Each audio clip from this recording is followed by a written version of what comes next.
Tegakkan protokol kesehatan selama Pilkada, Polda Jateng siap bantu Bawaslu. Untuk menegakkan protokol kesehatan selama gelaran Pilkada serentak 2020, Kepolisian Daerah Jawa Tengah atau Polda Jateng siap membantu petugas Badan Pengawas Pemilu Bawaslu atau Panwas. Bantuan yang diberikan yakni mengerahkan personil untuk mendampingi petugas dalam menegakkan protokol kesehatan, terutama akibat kerumunan massa dalam kampanye, sehingga potensi-potensi penularan COVID-19 bisa dicegah.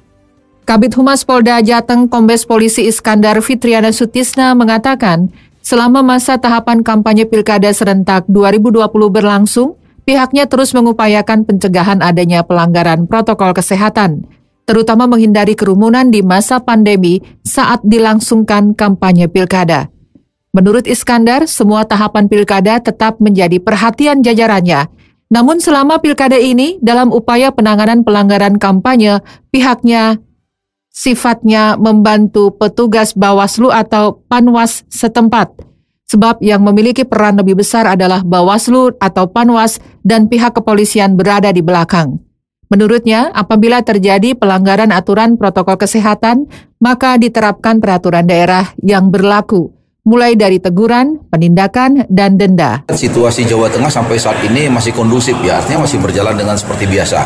Namun protokol kesehatan ini menjadi nomor satu yang harus diterapkan. Polri ini hanya sifatnya membantu membackup. Di situ ada Panwas, ada Banwas gitu ya. Dalam pemilihan umum ini ya tentu mereka yang dikedepankan. Nah, kita di sini membantu mereka menegakkan disiplin protokol kesehatan. Kabid Humas Polda Jateng Kombes Polisi Iskandar Fitriana Sutisna menambahkan, di tengah Pilkada pihaknya menghimbau dan mengingatkan para pasangan calon bersama tim sukses serta tim kampanye untuk mematuhi protokol kesehatan di masa pandemi. Salah satunya dengan tidak mengadakan kegiatan yang bisa memicu kerumunan massa.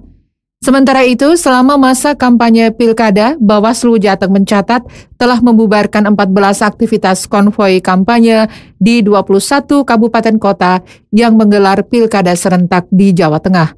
Mereka yang dibubarkan itu tersebar antara lain di Kabupaten Sukoharjo 7 kasus, Klaten 5 kasus, dan Kabupaten Pekalongan 2 kasus. Komisioner Bawaslu Jateng Muhammad Rofiuddin mengatakan, sejak dimulai masa kampanye Pilkada pada 26 September lalu, pihaknya membubarkan sejumlah potensi pelanggaran, terutama pelanggaran menggelar aksi konvoi pada pelaksanaan kampanye di tengah masa pandemi COVID-19. Bawaslu berpedoman pada aturan bahwa kegiatan berkendara atau jalan kaki keliling secara bersama-sama dilarang dalam peraturan KPU selama masa pandemi. Demikian tim pemberitaan Radio Idola dengan produser Heri Chandra Santosa.